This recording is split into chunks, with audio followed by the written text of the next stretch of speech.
We're talking about younger Africans. Who on earth say they see themselves as Africans? Have you tried talking to a millennial? Where are you from? They say, oh, my parents are from Ghana. They make that distinction. So perhaps if we're trying to make them younger versions of ourselves or younger Africans, we make a mistake because the person you're trying to help doesn't see themselves as so. And when I was driving here, I kept thinking, is the real question Africa, or is it that they got to do what God called them to do? Because otherwise we will be using different accoutrements. The consequence is a massive shift in our culture, in our science, in our society and institutions. I'm going there because our children don't exist only in church. They exist in other worlds. And so trying to disciple people, you've got to take the context in which they're coming up into real consideration. Until we examine our context and we understand what we're dealing with, we really can't be as effective as we want to be. And so we are living at a frightening point of absolute chaotic discontinuity. Watching the old die off and the new rushing to fill that vacuum. Even we as older people are between two. We're in Africa and we're here. Now I came here a little while ago. I had only 3 jumpers at a time because I was always going home. I'm still here. And now I'm asking myself, what is home? So they are real deep issues. So imagine what it is like, and this is home to you. And for our children, this is home to you. Am I still making sense? Okay, you can just squeeze your face when I'm not, and I will change. So must we accept all the alternatives that the change offers us? Emphatically no, but we cannot ignore them. We must educate ourselves adequately so that we can properly handle the dynamics of change and maximize it fully for kingdom profit and advantage. After all, to say I've come to the kingdom for such a time as this means that you understand the time. And you understand the culture and you understand the context. You see, in life, it's not only the strongest that survive, nor the smartest, but those who respond to change. And change is necessary when there's a discrepancy between what is and what ought to be. And we have need for change. So it's important to anticipate the future. I'm building myself and then I'm going to go into our prescriptions. But we must anticipate the future. And that's one of the things, because we're not just dealing with millennials, we're also going to have to deal with Generation Z, who are even going to be like aliens in our own homes. Grandchildren we do not recognize at all. And if we don't posture ourselves for that and have that long-range view, because you see, when we came here, we didn't have a long-range view. All we gathered, I've been here a little bit longer, and all we did was just gather ourselves. That's why we can't get out of that too. Right. And so I will tell you about a couple of my friends, the frog and the bat. If you have a clear glass vase and you fill it with 1 million dead flies, and you put a frog in there, that frog will die of starvation even though the frog eats flies. The problem with the frog is this. The frog only recognizes things that move. It only recognizes things as food or as foe when it moves. So once the flies are dead and they're not moving, that frog doesn't recognize that that's food. So he dies. A frog's lifespan can be between 3 and 5 years because it doesn't have capacity to adapt too quickly and change its perspectives too quickly. A bat, on the other hand, can live between 30 and 50 years, I'm told. The difference is this. They say a bat can change its direction and change its senses as twice as fast as a flickering light bulb. Have you seen one of those long, what do they call them? Fluorescent bulbs, and when they go back, they start to flicker. Imagine twice as fast. That's how a bat changes, and that's why the bat can live up to 30 to 50 years, and the frog only 2 to 3 years. My brothers and sisters, maybe, just maybe, I'm asking myself, if we're going to disciple the younger generation successfully, do we also need to change a little bit? Or are we expecting all the change to come from the other side? It is significant and important to recognize that God is bridging both gender and generational gaps. We won't do the gender this morning because he needs a well-rounded team. And so he entrusted a generation into our hands. But generations are important to God. So this is not just a question of we've come from Africa and our children are losing our values and our ethics and our ethos and our way of life. This is about a generation that has been entrusted into our hands. Because God speaks to your loins. He spoke to Abraham's loins. And maybe we should have thought about this long ago. Maybe we ought to start asking God questions when we're pregnant. And not wait for a child to be born. I'm taking you back, I know, because that's how I think. I'm always going to the root of something. So because we know when something was going to be born, the dad asked God, what shall we do to make sure this child never loses what his ethos is in life and his purpose in life? Maybe we have to ask the right questions in our church services. Maybe we just don't do dedications. Maybe we ought to ask God questions about how we're going to bring up this child, because that's what they did. Ecclesiastes 1:4 says, one generation passes away and another generation comes to take their place. Generations after you and me must continue the work, and that's the most important thing. See, different generations have different manifestations. The psalm talks about a Jacob generation who seek the Lord. Jesus himself refers to an evil and adulterous generation. In other words, every generation has different characteristics and manifestations. He says these people seek after a sign, but none will be given them. God allowed one generation to enter the promised land and another not to. So I'm going to, in the next 2 minutes, very quickly, attempt to tell you a little bit about generations that have gone forth in the past before us and what has happened. There was a generation born in 1910 to 1924. They're called the greatest generation. These are people who are now aged 93 to 107. These grew up during the Great Depression and probably fought in World War II. They're called the greatest generation because they stopped, they were parents of the baby boomers. They were the greatest generation because they fought for what was right rather than fighting for selfish reasons. What I'm saying is, we are so shocked at this generation, but we forget our own generation was also peculiar. And our parents didn't give up on us. Okay, they didn't give up on us. But every generation is peculiar. So this generation was great. The silent generation, aged between 72 and 92, were called silent because they didn't change nothing. They changed nothing. I don't have the time to go into their characteristics. They were born during the Great Depression. The parents were mostly those of the lost generation. They grew up expecting a hard life. And so that's how they did life.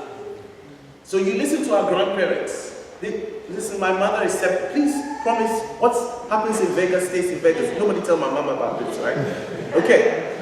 But we don't throw away jam jars in my house. We throw away nothing that can be recycled. And I don't mean recycled in the bin. I mean, if the place got a crack, we can still eat off it, right? Why would we throw it away? Because that's the manifestation of that generation. So you can imagine talking to a millennial where nothing is built to last. They want to throw this away because it's not working. I'm thinking, let's put it, my mother is thinking, but there's nothing wrong with it. You're talking to a generation that doesn't eat anything after 2 days. Now, my mom comes from a generation, even when there was mold on top of the soup, you scoop it up, put some ginger, put some charcoal, you put it back on the fire, you eat it and you are still there. I'm trying to show you, this is our challenge. So you really think a millennial is going to take my mom seriously? I tell you, I have a 29-year-old, she don't eat no food.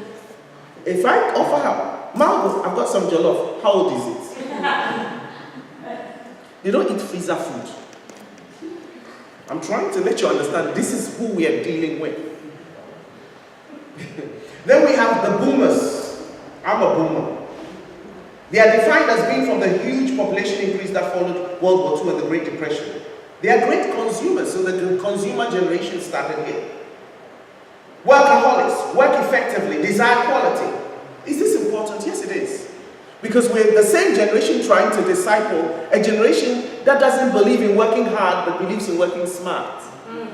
So you ever wondered, if you're a parent like me, you wanted your children to be a judge if you're an African, you want them to be a lawyer, you want them to be I want to be a graphic designer. Are you mad?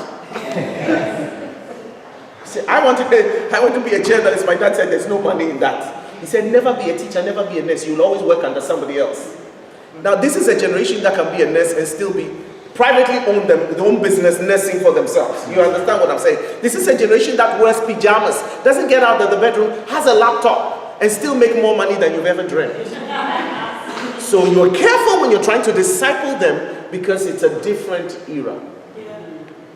Maybe, just maybe, that's part of our problem. Because as an African parent, my daughter trained as a barrister. I made her go to college and don't talk to me about any other thing. Imagine your child trying to say, I want to do fashion. Are you crazy? For my father, my brother wanted to be a musician. All my father saw was marijuana. And hair in Rasta, as we called it. You know what I'm saying? You just thought, is any African here? Are you resonating with what I'm saying? You can imagine, what is your life ambition? I want to be a musician. My son wants to be a drug addict. Because that's how we equate it. So this is all important because then you understand, I have a different brain, you have a different brain, we are coming from a different point of view. I better find something central and something common. I better enter your world so I know what kind of language I can use and how to unlock you. Our generation came up with all these hippie life and what do they call the thing? Psychedelic things and free love. And now most of the immorality we see today is a legacy. Yeah. So we don't have, this is to answer the question, do we really have options about changing this generation? No, we don't. We've got to do it. Now let me land very quickly. What are the millennials about? Because you can't change people you don't understand. They're like John. They don't follow our traditions because of the things they must accomplish. Even John's dad had a different generation. We don't have the name John in our family. Yeah. But this is who I am. I must be called John. Let them be different. It's a new order. They understand the ground and current popular culture more than we do. And leadership is situational.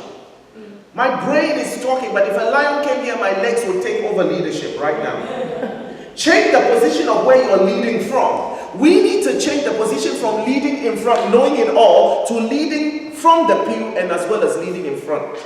It takes skill to do that. So you're guiding, but you're listening.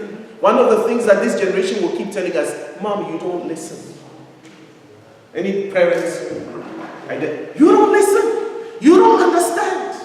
And that is true. I don't understand. I think it's crazy. For most African churches, when people come, you know what we see of these young people?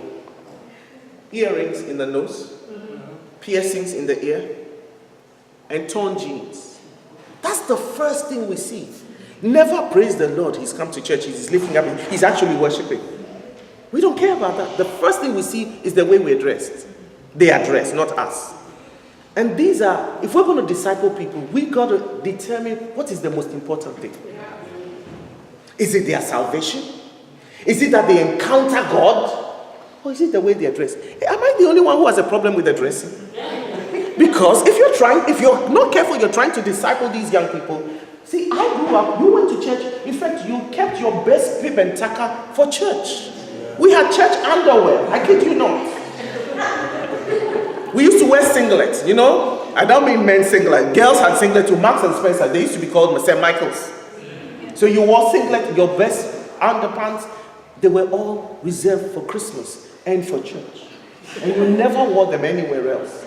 So this is important. We're trying to make our children that. When they are young, they are fine. They will dress in all the frilly stuff. But when they grow up, they don't want to. They want to wear jeans, you know. I just gave my son-in-law a lift this morning, dropped him. I'm like, Theo. And then I shut up very quickly. Because I could imagine, why would anybody want to wear something with their flesh showing? And you actually paid good money for this thing. You know, and they want to come up and serve with an earring in their nose. You're a boy.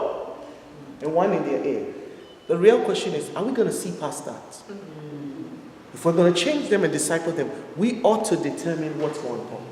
Now let me run through 5 things that they said that they want. Then I'll sit down. I guess the rest will be taken care of when we come to sit down. The question and answer. The first thing they want from us, if we're going to disciple them effectively, is authenticity. They want to see authentic Christianity. That means they want what you say at home to fit. And then you they see in church to all fit. How you behave. And this, if we're going to disciple, this is the number one. You can do your research anyway. Young people will always tell you, even in the workplace, they want authenticity. The word authenticity is interesting. It comes from the word author, which means source. They want that same thing, that source of God. They view church as a place of hypocritical people. If we're going to disciple them effectively, we've got to change that. They have a radar for honesty and integrity. They want to see that. That means you can't go home and gossip about people at all. And they are listening. Then you ask them to do something else. They'll throw it back quickly in your face. They want a first-hand experience of Jesus. They want to experience Jesus for real. We've made it about lights and we think they're all going to Hillsong, so everybody's trying to change lights. We're trying to accommodate them, let them have some. No, they want reality of Jesus. Didn't Gideon tell, our fathers told us stories, but this angel that you're come to see me, if this is true, where are the miracles? Our children are saying the same thing. We better pray for revival. Yeah. We better pray for an encounter with God. Yeah. I spent all morning today praying that God, even while we're singing, that God would encounter them in jail. Enter that kingdom we sang about so powerfully. These kids don't want ritual. Yes. And Africans like ritual. I don't mean idolatry. I mean we go through processes. That's why our services can be 4.5 hours. They're not interested. They just want raw Jesus. They don't want to be tolerated, they want to be celebrated. If that is true, put them on your leadership team. Yes.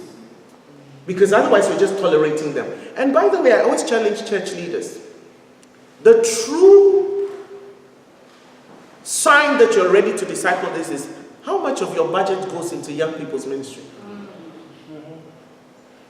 How much of it goes into children's ministry?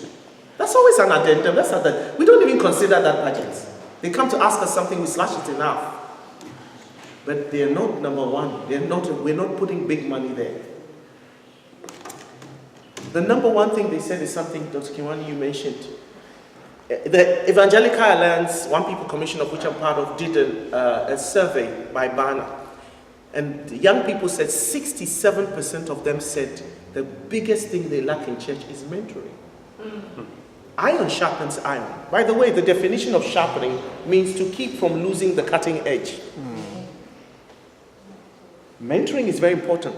We tell them how to dress, what to do when you're late. Stop, sit down, stop talking about it, put away your phone. But nobody's mentoring them. This is their biggest need. They also like reverse mentoring. So you mentor me in the things of God. Let me teach you a few things too. This is a research that young people said. They want reverse mentoring. They want clear vision. They want to know what are we trying to achieve. Don't just do church there anyhow. First thing they'll ask you is what's the vision? What are we doing? What are our goals? They want relational community because that's who they are. That's why their BFF can be. Do you know what a BFF is, by the way? It's the best friend forever. That can be in China. And then they like purpose. They like community. That's why they're not interested in giving to your building project.